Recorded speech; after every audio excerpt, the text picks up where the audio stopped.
Hi, I'm Candy from Quilt Vine. Today I am going to be doing the video tutorial for the first month of Quilt Vine's first ever block of the month. This is my original design and it's called Rising, and because it is a medallion style quilt, I'm calling it Around the Block of the Month, so ABOM for short.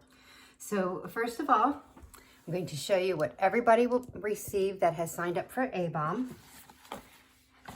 There is the folder with each month you'll be receiving the pattern, and there'll be a lot of pictures and diagrams and everything to help you along the way.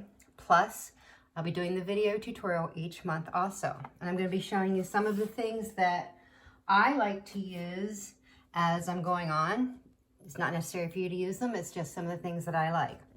I have this project case that will hold the entire quilt in it. This is everything I need for the entire quilt for the one I'm going to be making this time.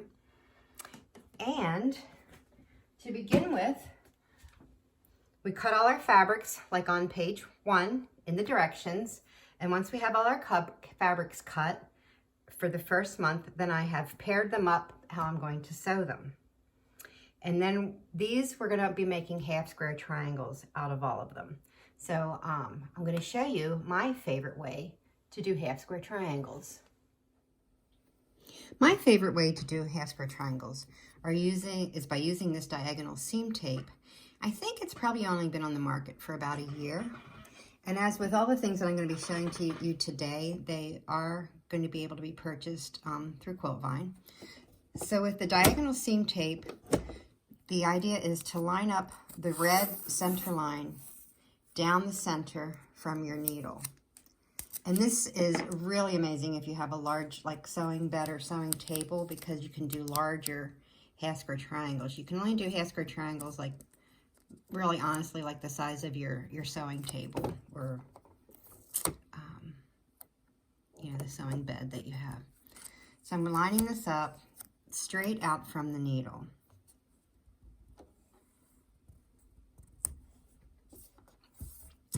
Then to do the half square triangles, you're going to take and you're going to follow the blue line off to one side. And you're going to follow with the point. See, I have my fabrics layered together, right sides together. Okay, and we're going to be sewing on the diagonal.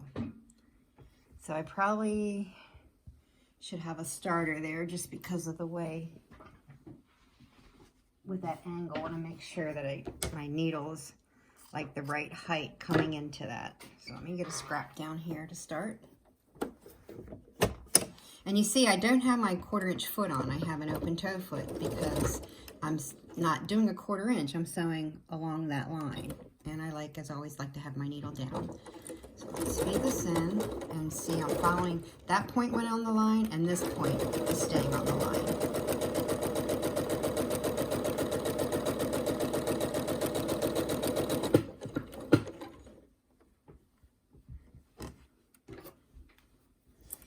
Show you how to do one, and then I will show you how I like to chain piece.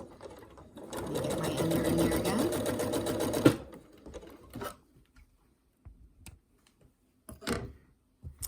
And so, see, this time I had it on this line. Now I'll move it over to this line.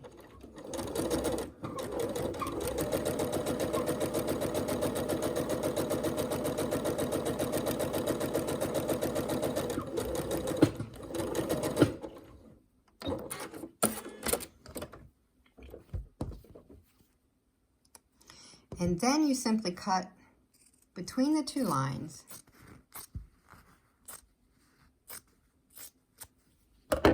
and you have two half square triangles.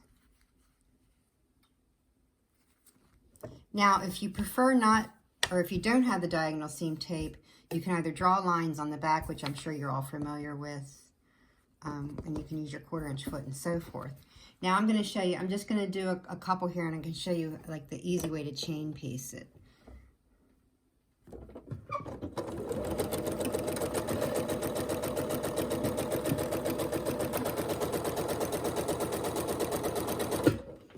Then if you're chain piecing, I'll put this one to this line, because that way they fit in there better. See how I did that? And then this one will go to the right line again. And I would keep going until I had done all my half square triangles, because I have a ton of them piled up over here. But I'm not going to bore you with watching me do all that.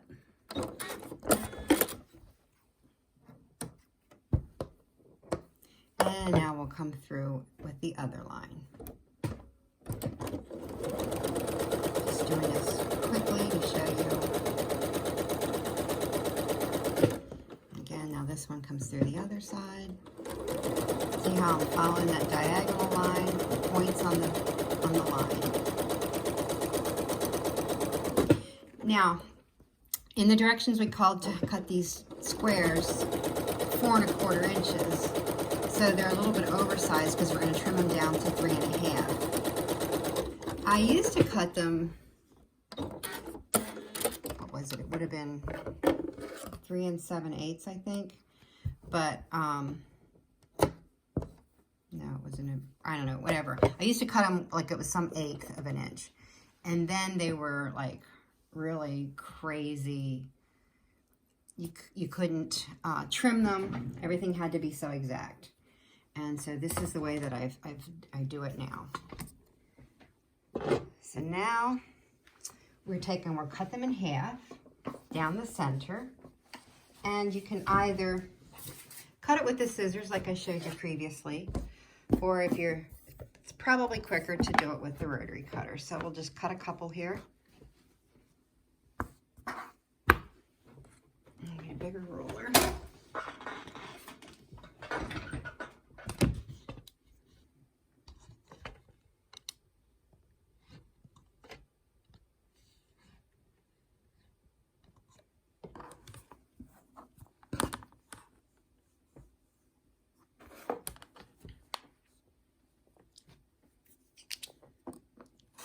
And I'm just going to cut them down the center.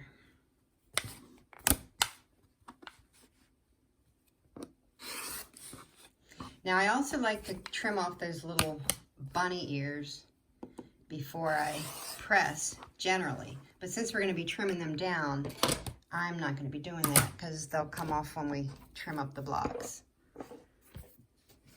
So now I'm going to press them. And when I press, I like to chain press too, and I'll show you what I mean by that. So also I want to tell you we've got the wool mats. We have these Aliso mini irons, which are really adorable.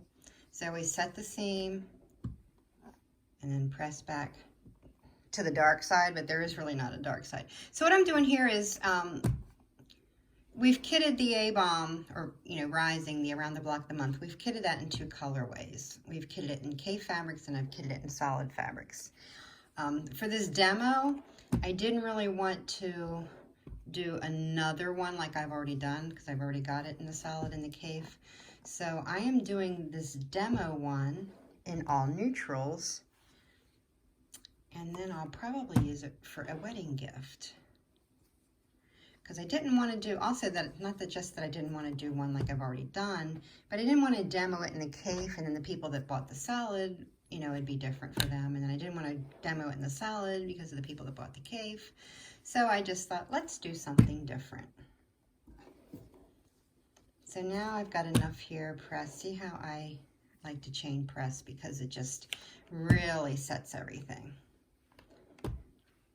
Okay, so those are all pressed. And now we're going to trim.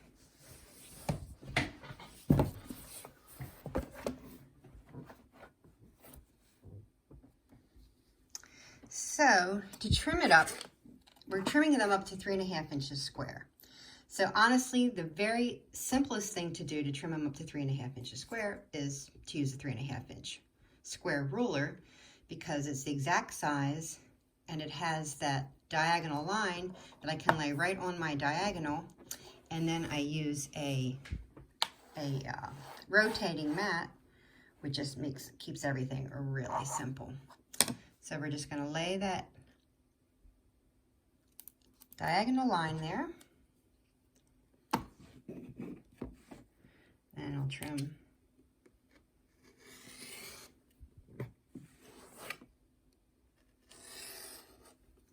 See, those tails come off when you're trimming these, so you don't have to worry about cutting those off. And there I've got, oops, a little string left there. And there I have a perfect 3.5 inch square, half square triangle. So let's just run over that one more time quickly. Like I said, the 3.5 inch square ruler makes it ideal. Lay that diagonal line down the diagonal. And if you have a rotating mat, it makes it even easier. And if you notice, what I like to do here, when I'm starting at the edge, I don't like to start back here because sometimes I run into the ruler and I ruin my blade. I like to start in a little bit and back up and then go. That prevents me from running into that ruler and ruining my blade. And there we go. Another perfect 3.5 inch square, half square triangle. Then with our directions, it will just, from there, everything else is cut and we just lay them out and put them together like it shows you in our directions. It's really pretty simple. This month is actually very simple, and I will be see you again next month with round 2 of Rising Around the Block of the Month by Quilt Vine. Thank you for joining.